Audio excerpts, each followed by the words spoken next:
Pasensya na po kayo, CRD. Kaya lang kayo na lang po talaga yung malalapitan ko eh. Kailangan na kailangan ko po ng pera para sa operasyon po ng tiyong ko. Tsaka pangbayad po ng utang ng pamilya namin. Magkano ba ang kailangan mo, Atty. Lilat? Kung kasama po yung gagastusin sa ospital, mga 250,000 po. Alam mo, Atty. Lilat, I value what you bring to the firm. Malaking asset ka sa DNR law. At gusto sana kitang tulungan. Kaya lang, 250,000. Medyo malaki yun. Eh, sir, promise po, babayaran ko po kayo. Kahit na po may interest pa. Tsaka, kung gusto niyo po, kaltasan niyo din po yung sahod ko. Sir, kayo na lang po talaga yung pag-asa ko eh.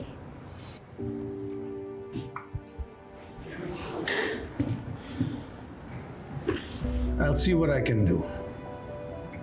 Sir, maraming salamat po. Tatanawin ko pong malaking utang na loob ito.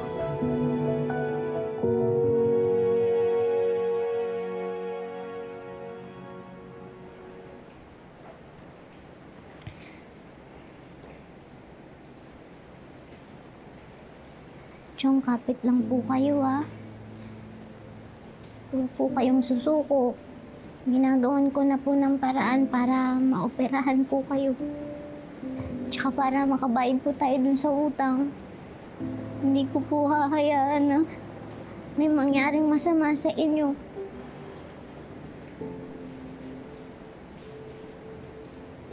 Kasi kayo na po yung tatay ko eh.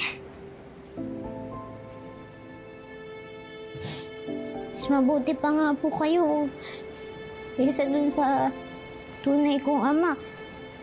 Kasi kayo, proud kayo sa mga achievements ko. At anak yung trato niyo sa akin. Hindi gaya ni Sir Ramiro. Hindi man lang ako kayang akuin bilang anak niya.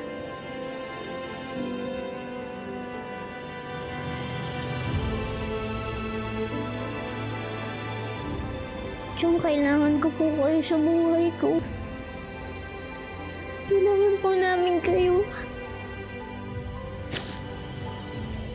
Yan, umaban po kayo ah. Mahal na mahal ko po kayo, Chong. Naman po kayo, huwag niyo po umiiwan.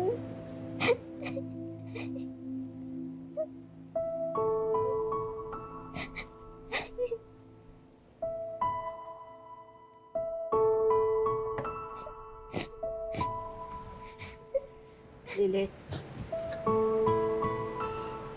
hindi ko akalain sa kabila ng kasamaan ko sa'yo. Ikaw pa yung tutulong sa amin.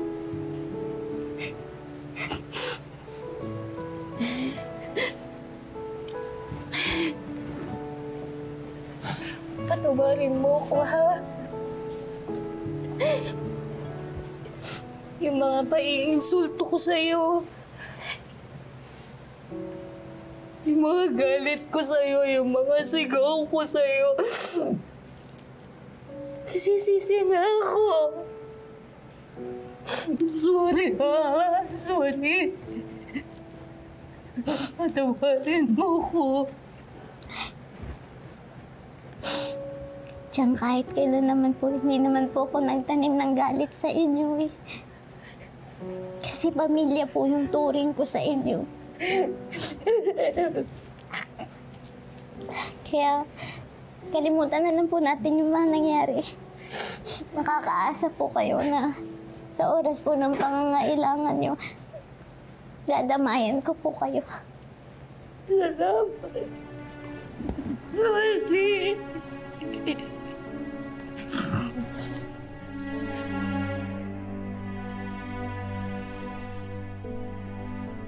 Pasensya ka na na. Wala na po siya.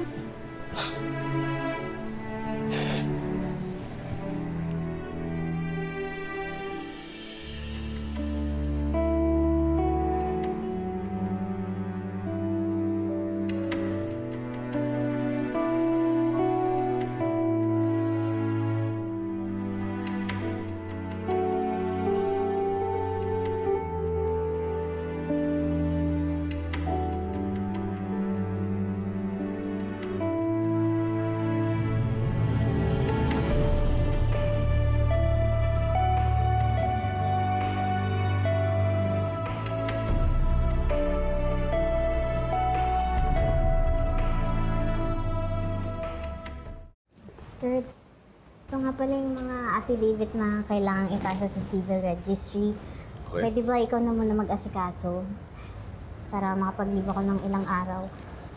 Nabantayan ko si Chong, tsaka maayos ko yung problema ng pamilya namin. Sige, ako bahala. Kausapin ko din yung ibang junior associates bukas. Kapas lahat kami. Ano naman kahit papaano makatulong kami sa inyo. Salamat Pero wag na lang. Kasi nakausap ko din naman si CRD, tutulong daw siya. Okay.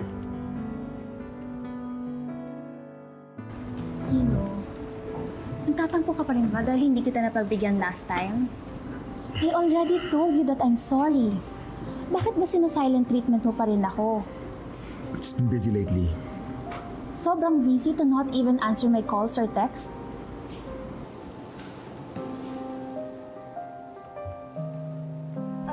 Where is Lorena? Isn't she joining us?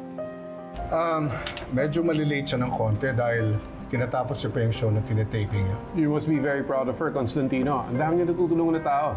Yes. Actually, I'm very lucky to have Lorena. She's not only kind, but very compassionate. Inspires me to be the same, na maging mas matulungin pa. By how? By accepting pro bono cases? Not only legal cases, pati na rin sa mga personal problems. As a matter of fact, lumapit sa akin si Attorney Lilet, humihiram ng pera. Mukhang may matinding pangangailangan. Bakit kailangan nililet ng pera? Tungkol yata sa tsuhin niya na may sakit at iniipit yata siya ng dating pinagkakautangan niya.